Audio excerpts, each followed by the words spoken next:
Hello everyone. So yesterday I officially turned 20 years old and my dad got me some new banknotes. So let's check them out.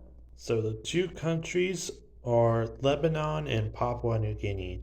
This was the only Lebanese one, but there are a couple more ones from Papua New Guinea. So here are the ones that I put into the binder. As you can see, I got two here because these are consecutives. We also got two. This is a two kina. They use a kina over in Papua New Guinea. Two consecutive 5 kinas. This is not consecutive with the over 10 kina. Also, we got a 50 kina, two consecutive 20 kinas, and a 100 kina. Let me show the backs now, because the designs in these are really neat. This is the only one with a person on it. So you've got a lot of traditional artwork here. And on the front, it's all the same bird design. Got like a shield and a bowl here. A couple art pieces here. I don't know who this is, unfortunately. I would mention his name. And got some wildlife, and here we kind of get a little view into the economy of Papua New Guinea because we got an airplane, a truck, and a shipping boat, along with a little palm trees and some fish over here. Now, as you can see here, I already had one of these Lebanese notes here for 1,000 livres. As you can see, they got the little tree for the Lebanese flag. And this banknote goes very heavily into like number imagery, which usually I'm not very big on because that's usually something like very simple like emergency notes will do. Like right across from these ones here are these Latvian ones here from 1991, right after Latvia left the Soviet Union. You can see it's very number oriented on the fronts too. It's very number oriented. And that's a design I always associate with like, very informal series. I was never really big on it as like a design concept, but I think they did a really good job with it here on the Lebanese notes. As you can see, it's in Arabic, of course, because the Lebanese, they speak Arabic. And we got the 1,000 in Arabic. We kind of got like this alphabet going on behind it in the tree too. And then we got it in French on the back because Lebanon used to be under French rule. And we got another alphabet thing here. I think that might be the Phoenician alphabet with the number in Latin script. I think that's a really neat design. And this is the same one, so basically the same graph. And then we also have this one up here. I think it's from 1980. We got some little ruins on the front and a little cave scene on the back. So as we can see here, the Kina banknotes are in chronological order. You got the 5 Kina and the 2 Kina are both from a 1981 to 1987 series. They're not dated, so we don't really know the exact order. I just put them in the number order in terms of the denomination. And we got the 10 Kina from 1985 to 1987. Bit of an overlap, but since that one is definitely later, I put that one after those. The 50 Kina from 1989. As you can see, almost all of these don't have dates. We got the 20 Kina from 2002 and the 100 Kina, which is actually a special banknote. I think it's a commemorative for the 35th anniversary of the Bank of Papua New Guinea from 2008. So the 100 Kina banknote from 2008 is indeed a commemorative banknote, a circulating commemorative banknote, as most commemorative banknotes tend to be.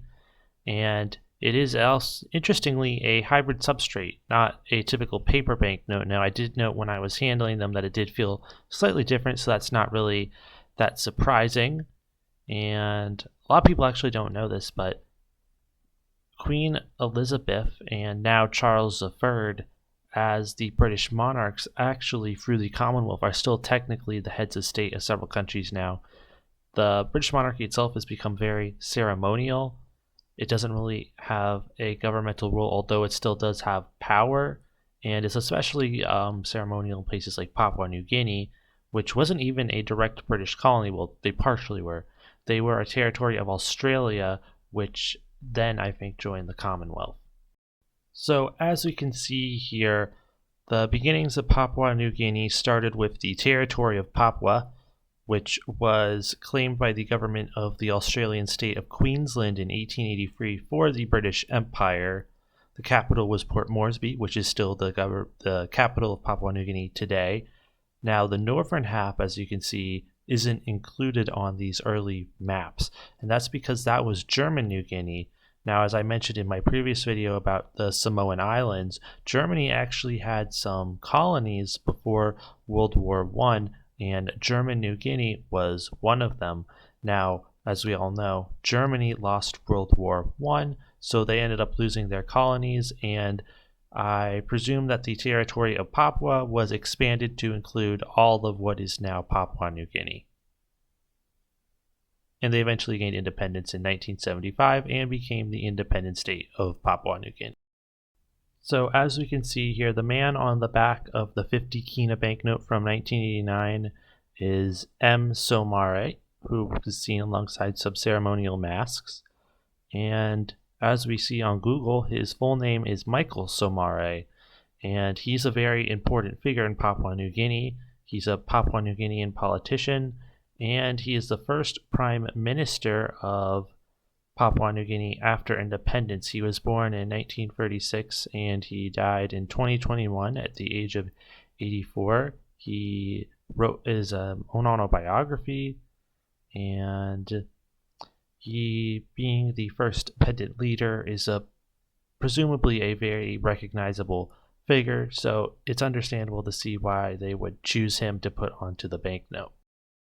Now, to give a little background on the kina was introduced in 1975 when Papua New Guinea became independent, replacing the Australian dollar and the New Guinean pound, which had apparently been phased out of use in 1966. And it has a currency symbol of K, and the subunit divided into hundredths, as most are, is the toea, which is marked with a T. And they have kina banknotes from 2 kina to 100 kina, and toea coins from 5 toea to also 2 kina. And when initially created, the two currencies were equal. 1 kina equaled 1 Australian dollar. And it's a historically stable currency.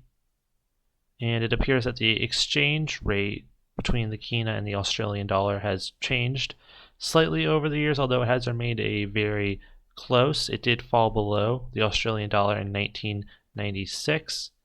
And I don't know what the current rate is, although it has generally stayed within the area of the 1 kina to $1 exchange. Now, the reason I believe English is the preferred language of the Bank of Papua New Guinea when making these banknotes is because Papua New Guinea is the most linguistically diverse country in the world. There are 839 living languages spoken in Papua New Guinea. And as we can see here, Mr. Michael Somare again, he talked about how there are 832 living languages, which he clarified were not dialects. And now the reason I believe that the banknotes are made in English is because Papua New Guinea has had a very close history with Australia. The political area that has become Papua New Guinea today was created by the Australian state of Queensland. So there is a very long history of English being spoken alongside these native languages, so English has essentially become a very convenient lingua franca for all of the different ethnic groups and the different linguistic groups, so they put the banknotes in English so everyone can understand them. Now, to give a little background on the Lebanese banknotes, we have the 1 livre, which, as I suspected, was from 1980, and we also have the 1,000 livre, which is from 2016. And let me see, I think it'll say in here what's on the front of the banknotes to confirm like what language it is. So according to Numista, the front of the 1 livre shows the columns of Baalbek, And the reverse, that cave, is Jeda Cavern. And the watermark looks like two eagles. I was having a bit of a hard time figuring out what those were there for a second. And on the 1000 livre, we have Arabic Braille. Oh, I didn't even notice the Braille on there. And the Phoenician.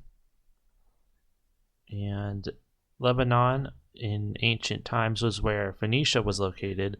So the modern Lebanese have a very strong connection to the history of the Phoenician people. So, of course, they would put the language onto the banknotes.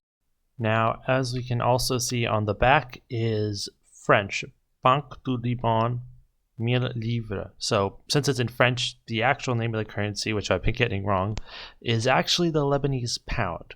And the reason why Lebanon also has French on their banknotes, which can also be seen on the back of the other one as well, is because Lebanon was for a brief time under French rule. So before World War I, Lebanon and Syria, along with like the surrounding area, were part of the Ottoman Empire.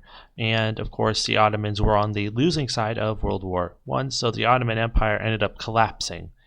And what happened is the Levant, which is the region where Lebanon is, was divided. The regions of Palestine and Transjordan, so Palestine was also known as Cisjordan because it was on the opposite side of the Jordan River from Transjordan, which is now the state of Jordan. That might be a little confusing. Just want to clarify that.